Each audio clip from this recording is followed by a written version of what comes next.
we are looking at how to pronounce these expression, this name. We're going to be looking at how to say more names from Welsh as well.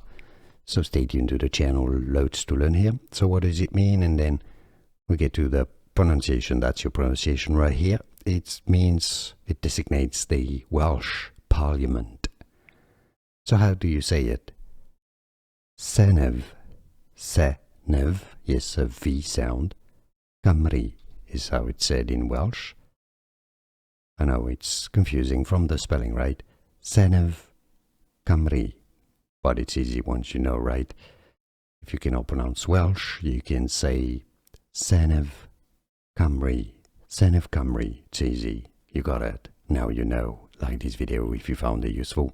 Appreciate your support. More videos for you here to learn more correct pronunciations. See you there. Thanks for watching.